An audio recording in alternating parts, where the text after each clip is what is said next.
할렐루야. 2020년 9월 6일입니다. 9월에 벌써 어느덧 첫째 주가 되었는데요.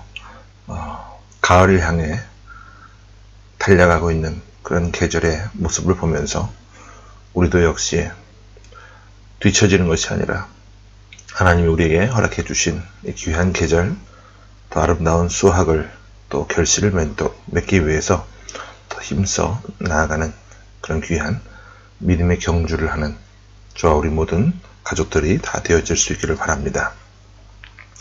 오늘도 변함없이 예레미야서 강해 42장 말씀을 나눌 차례가 되었는데요. 구약성경 페이지수로 1120쪽에 있는 예레미야 40장 1절로 22절에 있는 말씀을 통해 10일 후에 이런 제목으로 하나님의 말씀을 선포하기를 원합니다. 장기간 코로나로 인해서 그 여파로 인해서 많은 모임들이 금지되었는데 우리가 살고 있는 이곳 청도 지역에 여러 곳을 돌아다 보면 많은 것들이 정상화가 된 것을 보게 됩니다. 학교도 그렇고요. 어떤 모임들, 심지어는 요즘에 아파트 단지나 어떤 공원에서 공연 같은 것도 이렇게 하는 것을 보게 돼요. 그러나 유독 아직까지도 모임을 허가하지 않고 있는 그런 지역들이 있죠. 바로 교회입니다. 벌써 8개월이 넘는 시간 동안에 아직 폐쇄되지 않는 교회들도 정식적인 모임을 갖지 못하고 있는데, 아무튼 이 시기가 빨리 지나가고요. 많은 또 믿는 자들이 함께 모여 하나님의 성호를 마음껏 찬미하고 또 찬양하며 함께 예배하는 그런 귀한 날이 속히 오기를 소망합니다.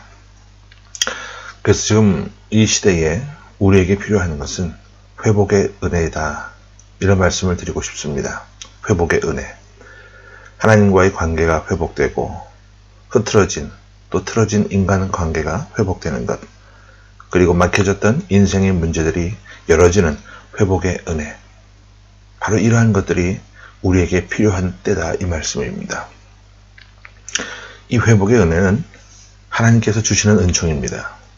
때문에 있는 모습 그대로 하나님 앞에 나와서 우리가 겸손하게 서로를 위해, 서로에게 이 회복의 은혜가 임하도록 서로를 위해 기도할 수 있는 그런 아름다운 이 주일 아침이 되기를 원합니다.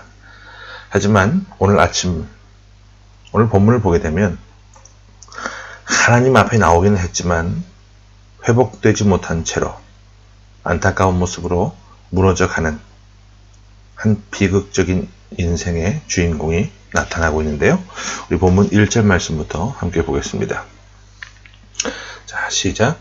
이에 모든 군대의 지휘관과 가레야의 아들 요하난과 호사야의 아들 여사냐와 백성의 낮은 자로부터 높은 자까지 다 나와. 자, 여기 보면 요하난이라는 사람이 나오죠. 이 사람이 작은 자부터 큰 자까지 온 가족들을 데리고 또 자기 부하들을 이끌고 어디론가 나왔어요. 이 요하난이라고 하는 사람이 어떤 사람이냐? 지난주에 우리가 41장을 통해서 이미 배웠는데, 자기 민족이 어려움을 당했을 때 하나님을 버리고 섬김의 자리, 교회도 버리고 기회주의자가 되어서 세상으로 나아갔던 사람입니다. 그런데 지금 보면 다시 자기 패거리들을 이끌고 돌아와서 정권을 잡으려고 온갖 술수를 부리는 모습을 보게 돼요. 그러다가 그것이 또 잘 안 통하니까, 전세가 불리해지니까 이번에는 애굽이라고 하는 나라로 도망을 가요. 우리 41장 17절과 18절 말씀을 같이 한번 보겠습니다. 시작.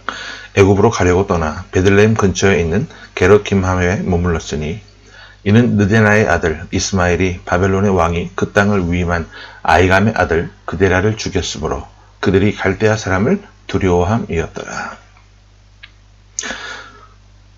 겉모습을 보면 분명히 믿음의 사람이에요. 근데 속을 가만히 이렇게 들여다보면 하나님을 두려워하지 않아요. 오히려 사람을 두려워하고요. 기회주의자예요. 여기 붙었다 저기 붙었다 하는 사람입니다. 그렇게 기회주의자가 되어서 애굽이라는 나라로 조공을 가지고 도망가는 와중에도 전세가 너무 불리해지니까 어디로 피난을 오느냐? 예배당으로 도망오는 거예요. 그 교회로 와서, 예배당 안으로 와서 예레미야를 만나고 그에게 거짓된 모습으로 회개를 하면서 자기를 좀 도와달라고 하는 모습이 오늘 본문의 내용이에요. 그러면 우리 2절과 3절 한번 봅니다. 자, 시작. 선지자 예레미야에게 이르되 당신은 우리의 탄원을 듣고 이 남아있는 모든 자를 위하여 당신의 하나님 여호와께 기도해 주소서. 당신이 보는 바와 같이 우리는 많은 사람 중에서 남은 적은 무리이니 당신의 하나님 여호와께서 우리가 마땅히 갈 길과 할 일을 보이시기를 원하나이다. 하나님을 버리고 교회를 버리고 세상으로 도망간 사람이에요. 그러다가 자기가 너무 어려운 상황을 만나니까 어디로 다시 돌아온 거죠? 교회로 나왔습니다. 그런데 진실로 나오면 돼요. 있는 모습 그대로 나오면 되는데 거짓으로 회개하는 척하면서 예레미야에게 자기 좀 도와달라고 요청을 합니다. 여러분, 이 사람이 어떤 사람이었느냐 하면 예레미야의 설교가 듣기 싫다고 예레미야를 때리고 감옥에 내보냈던 사람이에요. 그런데 이제는 예레미야 앞에 나와서 하나님 앞에 기도해달라고 해요. 아주 겸손한 자세를 갖추는 척하며 또 믿음이 있는 말까지 하고 있습니다. 우리 5절도 한번 보겠습니다. 시작. 그들이 예레미야에게 이르되 우리가 당신의 하나님 여호와께서 당신을 보내사 우리에게 이르시는 모든 말씀대로 행하리이다. 여호와께서는 우리 가운데에 진실하고 성실한 증인이 되시옵소서. 우리 6절도 볼까요? 우리가 당신을 우리 하나님 여호와께 보내면 그의 목소리가 우리에게 좋든지 좋지 않든지를 막론하고 순종하려 함이라. 우리가 우리 하나님 여호와의 목소리를 순종하면 우리에게 복이 있으리이다 하니라. 이런 얘기예요. 하나님을 무엇으로 삼겠다는 거죠? 네, 증인으로 삼겠다는 겁니다. 아주 정신없는 사람이에요. 그리고 예레미야가 무슨 말을 할지라도 그것이 혹여나 자기한테 어려운 말이라 할지라도 다 순종하고 듣겠다고 이야기를 합니다. 여러분, 오늘 본문을 정확하게 한번 살펴보셔야 되는데요. 이 사람은 이미 자기가 갈 길을 정해놓고 있는 사람이에요. 그리고 자기 계획을 이루기 위해서 온 사람들을 이끌고 가족들까지 심지어 어린아이들까지 다 동원해서 예배당에 나와서 예레미야에게 거짓으로 기도해달라고 구하고 있습니다. 그러면 예레미야가 이런 모습을 보면서 어떤 반응을 보였는지 4절을 한번 봅니다. 시작. 선지자 예레미야가 그들에게 이르되 내가 너희 말을 들었은즉 너희 말대로 너희 하나님 여호와께 기도하고 무릇 여호와께서 너희에게 응답하시는 것을 숨김이 없이 너희에게 말하리라. 예레미야가 그들을 향해서 얘라 이 못된 놈들 같으니라고 그렇게 면박 주지 않고요. 다 알면서도 진심으로 받아주면서 자기를 이용하고 속이려고 하는데도 그걸 알면서도 받아줍니다. 그리고 그들을 위해 기도하기 시작합니다. 며칠 동안 기도했는가? 우리 그 다음 7절을 볼게요. 시작. 10일 후에 여호와의 말씀이 예레미야에게 임하니. 며칠 동안 기도했어요? 10일 동안.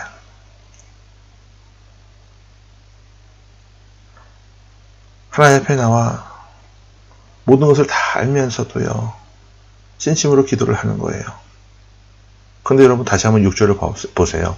이 사람들의 말이 얼마나 우기는지요. 자, 6절 시작. 우리가 당신을 우리 하나님 여호와께 보내면 그의 목소리가 우리에게 좋든지 좋지 않든지를 막론하고 순종하려 함이라. 우리가 우리 하나님 여호와의 목소리를 순종하면 우리에게 복이 있으리이다 하니라. 예레미야가 설교한 대로 다 살겠다는 이야기를 해요. 하지만 그들의 진짜 속 중심이 어떠했는지 성경은 너무 리얼하게 우리에게 가르쳐주고 있어요. 우리 20절과 21절을 보겠습니다. 자, 시작. 너희 하나님 여호와께서 나를 보내사 너희에게 명하신 말씀을 내가 오늘 너희에게 전하였어도 너희가 너희 하나님 여호와의 목소리를 도무지 순종하지 아니하였은즉 너희가 가서 머물려고 하는 곳에서 칼과 기근과 전염병에 죽을 줄 분명히 알지니라. 뿐만 아니에요. 우리가 이제 다음 주에 보게 될 43장이 넘어가서 보면 예레미야를 향해서 뭐라고 하느냐 하면요. 당신 가짜라고. 그리고 예레미야를 데리고 애굽으로 끌고 가려고 하는 모습이 나와요. 하나님은요. 이러한 이 패역한 사람을 어떻게 대하셨습니까? 자기 욕심을 이루기 위해서 자기가 급하니까 거짓으로 하나님과 교회 또 주의 종을 이용하려고 하는 사람들이지만 하나님은 예레미야에게 그들을 박대하지 않고 10일 동안 위해서 기도하게 하셨습니다. 예레미야가 그 위선된 사람들을 위해서 10일 동안 엎드려 기도하는 모습을 그들이 지켜봤어요. 자, 그 모습을 보면서 그들이 마음에 뭘 느꼈을까요? 하루도 아니고 이틀도 아니고요. 거짓된 말로 또 거짓된 그러한 마음으로 가득 차 있는 자기들을 위해서 10일 동안 간절하게 엎드려 기도하는, 땀 흘려 기도하는 그 정직한 하나님의 종의 모습을 보면서 그들의 마음에도 어느 정도는 양심의 가책이 있고 감동이 있었을 것이다라고 저는 생각을 해요. 그러면 한번 물어보겠습니다. 왜 하나님은 그들의 강직된 마음을 아시면서도 예레미야의 기도하는 것을 막지 않으셨을까요? 여기에 중요한 교훈이 있어요. 첫 번째 교훈은 이것입니다. 우리 하나님은 누구에게나 회복의 은혜를 주시기 원하신다는 거예요. 지난날 자기 욕심을 따라 심지어 신앙까지 이용하려고 할지라도 하나님은 그런 사람이라고 할지라도 10일 동안의 기회를 주시면서 기다려 주셨습니다. 지금이라도 정직하게 돌아와서 그들이 믿음과 사랑이 회복되어 복받는 삶을 살 수 있기를 우리 하나님을 기다리셨다라는 거예요. 여러분, 이 모습을 한번 가만히 생각을 해보세요. 예레미야에게 기도를 부탁하고 엎드려서 거짓으로 교회에 나오는 그 사람에게 열흘이라고 하는 이 시간은 굉장히 지루했을 겁니다. 그런데 하나님의 입장에서 보면 이 열흘이 얼마나 중요한 시간인지 몰라요. 10일 동안을 지켜보시면서 그들이 정직하게 회개하고 처음 올 때는 자기 욕심을 이루기 위해서 신앙을 이용하고 또 교회를 이용해서 왔지만 그들이 하나님 말씀을 듣고 기도하면서 이 열흘 안에 변화되어 진정한 복을 받기를 원하시는 우리 하나님의 그 간절한 사랑, 애틋한 사랑이 들어있음을 우리가 보게 되는 거예요. 하나님은 이런 은혜를 저와 여러분에게도 주시기를 원하십니다. 우리가 신앙생활을 하다 보면 삶의 현장에서 실수할 수 있어요. 잘못을 범할 수도 있습니다. 때로는 일터에서 어떤 관행적으로 이루어진 어떤 일을 아무 생각 없이 따라 하다가 잘못할 수도 있고요. 또 무지와 편견 때문에, 교만 때문에 우리가 잘못할 수도 있습니다. 신앙을 갖고 있다고 해서, 기독교인이라고 해서 예외는 아닙니다. 성경은 분명히 말씀해요. 말에나 행실에 흠이 없는 사람은 세상에 단 한 사람도 없다고요. 저도 여러분도 언제든지 넘어질 수 있고 실수할 수 있습니다. 그러나 중요한 것은 잘못을 범했다가도 하나님 말씀을 통해서 하나님의 교회에 나와서만큼은 정직하게 하나님의 용서와 회복을 구하고 인도를 구하는 그런 믿음이 필요하다는 거예요.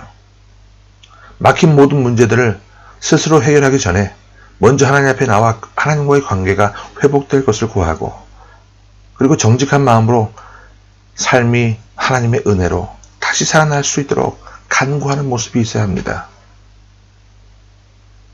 하나님은 우리가 과거에 어떻게 살아왔든지 간에 오늘 이 자리에 이 아침에 어떤 믿음으로 어떤 모습으로 왔든지 간에 그것을 묻지 않으세요.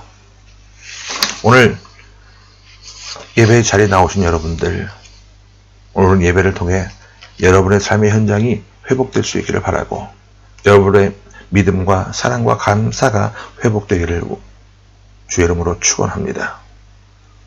오늘 본문에 나오는 이 위선자 요하난과 그 일당을 대하는 우리 하나님의 모습을 한번 보세요.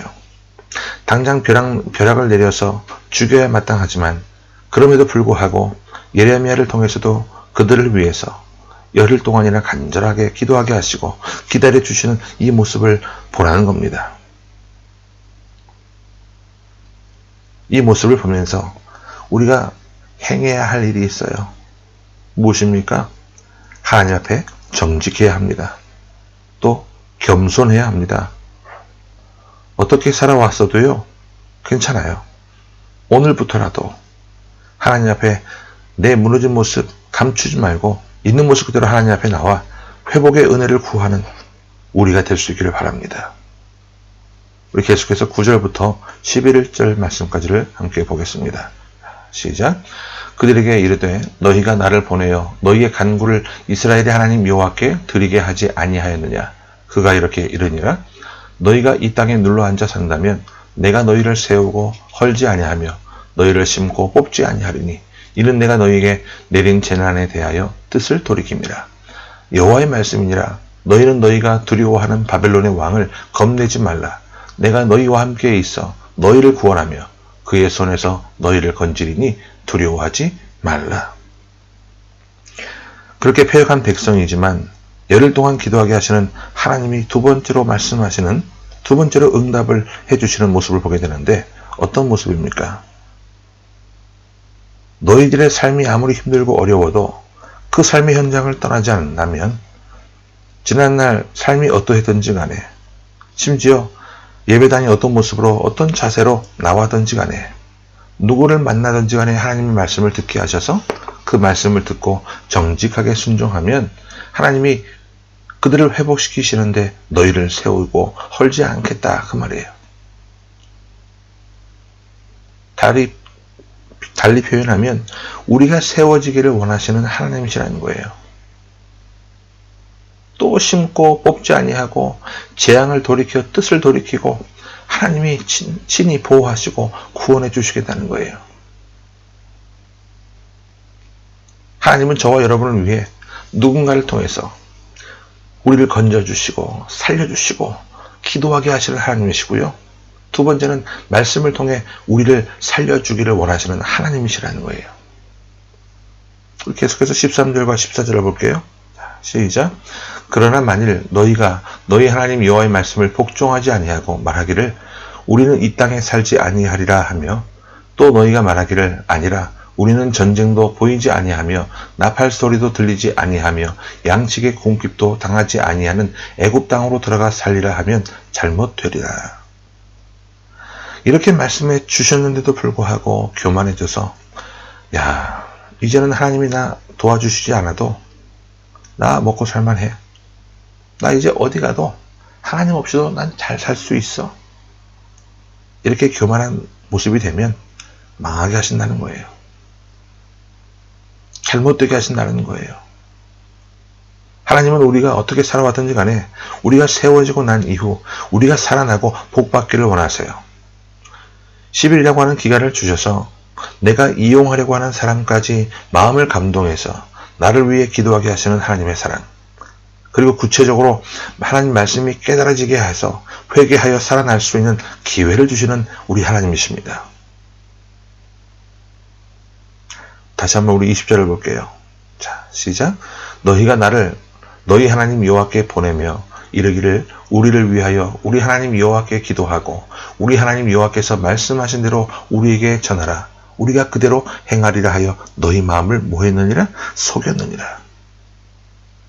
여러분, 중요한 게 이것입니다. 하나님은 저와 여러분의 삶의 형편이 오늘 어떻든지 간에 이 삶의 현장을 피하지 말고 거기서 마음이 깨끗한 사람이 되어 있는 현장에서 열매 맺기를 원하십니다. 여러분, 오늘 예배당에 오셨으면 하나님의 말씀을 들으셨다면 하나님의 말씀을 듣고 회개하고 순종했으면 하나님이 구해 주시고 열매 맺게 하시고 복을 받게 하신다 그 말이에요. 그런데 그들의 마음을 뭐 했어요? 우리 2절과 3절 다시 한번 보겠습니다. 시작. 선지자 예레미야에게 이르되 당신은 우리의 탄원을 듣고 이 남아있는 모든 자를 위하여 당신의 하나님 여호와께 기도해 주소서. 당신이 보는 바와 같이 우리는 많은 사람 중에서 남은 적은 무리이니 당신의 하나님 여호와께서 우리가 마땅히 갈 길과 할 일을 보이시기를 원하나이다. 여러분, 지금 자기가 절박하고 어려우니까 교회까지 나왔어요. 주의 종에게까지 기도까지 부탁을 합니다. 그러면서도 나의 하나님으로 고백을 못해요. 우리 하나님으로 고백을 못하고 누구의 하나님이라 고백을 합니까? 당신의 하나님이라고 이야기합니다. 오늘 함께 예배하는 우리 모든 가족들 중에 혹여라도 하나님을 나의 하나님이라, 우리 모든 가족들의 하나님이라 라고 말을 못하고 당신의 하나님, 내가 믿지 않고 당신이 믿는 당신의 하나님이라고 말하는 분들이 있다면 정말 가슴 아플 것 같아요. 저는 우리 모든 가족들이 하나님을 다 개개인이 체험을 하고 이것이 나의 간증이라고, 이것이 나의 찬송이라고 고백할 수 있는 그런 구체적인 믿음의 사람들이 될 수 있기를 바랍니다. 그런데 많은 사람들이 이 요한한 일당이 수백 명이에요. 이 사람들이 예배당에 와서 예배를 구경했습니다. 그리고 예레미야를 이용했어요. 그리고 나의 하나님이라고 고백하지도 않고 당신의 하나님이라고 말했습니다. 여러분, 예배를 구경꾼으로 오지 마시기 바라요. 예배의 판단자로 나오지 마시기 바랍니다. 회복해 하시는 하나님의 은혜를 사모하며 나오시기 바랍니다. 오늘 본문을 보면 얼마나 아쉬운 모습인지요. 얼마든지 회복되고 살아날 수 있었던 사람들, 심지어 예배당에까지 와서 무려 10일 동안이나 그 소중한, 그 중요한 하나님의 말씀을 듣고 기도를 받았던 사람들, 그럼에도 불구하고 진정한 예배자가 되지 못하고 은혜 받지 못하고 살아나지 못하고 구경꾼으로 소중한 시간을 다 보내고 결국 실패자가 되어서 역사의 무대에서 비참하게 사라져 버립니다. 우리 그 다음 10절 한번 보겠습니다. 시작. 너희가 이 땅에 눌러앉아 산다면 내가 너희를 세우고 헐지 아니하며 너희를 심고 뽑지 아니하리니 이는 내가 너희에게 내린 재난에 대하여 뜻을 돌이킴이라. 우리 하나님은 오늘 여기서 우리가 복의 주인공이 되기를 원하세요. 아무리 힘들고 어려운 일이 있어도, 두려운 일이 있다 할지라도 흔들림이 있으면 안 됩니다. 내가 죽으면 죽으리라, 그러한 믿음을 요구하시는 우리 하나님이세요. 우리가 어떤 모습으로 살게 되든지 간에 이제는 하나님 앞에 모든 것을 맡기고 하나님 앞에 올 때마다 정직하게 기도하고 회복해 하시는 우리 하나님이시라고 고백을 하고 말씀의 권능으로 나를 새롭게 하실 것이라, 그런 희망을 잃지 말고 하나님이 주시는 비전을 향해 뚜벅뚜벅 걸어갈 수 있는 우리가 되어야만 한다는 겁니다. 그래야만 내 자신도 살고 내 가정도 살고 이웃도 살리는 믿음의 삶이 될 수 있어요. 자, 결론이 하나 있는데 우리 4절 말씀을 보겠습니다. 시작. 선지자 예레미야가 그들에게 이르되 내가 너희 말을 들었은즉 너희 말대로 너희 하나님 여호와께 기도하고 무릇 여호와께서 너희에게 응답하시는 것을 숨김이 없이 너희에게 말하리라. 여러분, 요한안과 그 일당들은 사람을 이용하려고 예배당에 왔어요. 기회주의자입니다.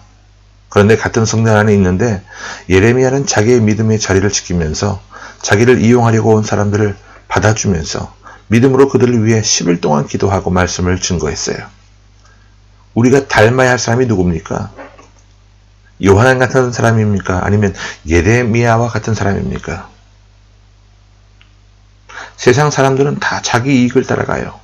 그러나 우리는 우리가 사는 이 땅을 하나님이 보낸 줄로 믿어서 힘들고 어렵고 부족할지라도 저마다 자기 이익과 계산을 따라 살아가는 자리에 우리는 끝까지 남아서 우리를 이용하려고 하는 그런 사람들까지 위해 기도해주는 믿음의 사람으로, 사랑의 사람으로, 축복의 사람으로 묵묵히 걸어가는 믿음의 삶이 되어야만 합니다. 여러분, 권력은 지나가죠. 미모도 지나갑니다. 재산도 지나갑니다. 다 지나간 자리에 무엇만 남는지 아세요? 오직 하나님의 말씀만 남아요. 그 말씀 붙들고 신앙의 지조를 지키며 기도하고 자기를 미워하는 사람까지, 자기를 때렸던, 자기를 욕하는 사람까지 위해서 기도해주는 믿음과 사랑의 사람은 말씀과 함께 남게 됩니다. 우리가 그런 사람이 되어서 후회 없는 복된 인생을 살아가는 그러한 근사한 삶의 주인공이 다 되어질 수 있기를 주의 이름으로 간절히 축원합니다. 아멘. 함께 기도하겠습니다. 사랑의 주님, 감사합니다. 세상에서 아무리 힘들고 어지럽게 산다 할지라도 하나님 앞에 늘 나올 수 있는 그런 믿음의 삶이 될 수 있도록 도와주옵소서. 말씀을 듣고 머리 숙여 기도하는 하나님의 백성들의 그 간절한 기도를 응답하여 주시고 회복해야 하시는 은혜를 주시고 말씀 따라 순종하며 삶으로 열리고 세워주는 그런 복된 주인공들이 되게 하여 주옵소서. 저희들이 세상에 나가 상처받은 영혼들을 또 실패한 영혼들을 큰 가슴으로 안고 위하여 기도해 주므로 사람을 살려나가는 주님의 거룩한 백성으로 쓰임받는 한 주간 되게 하여 주옵소서. 주 예수 그리스도 이름으로 감사하며 간절히 기도하옵나이다. 아멘.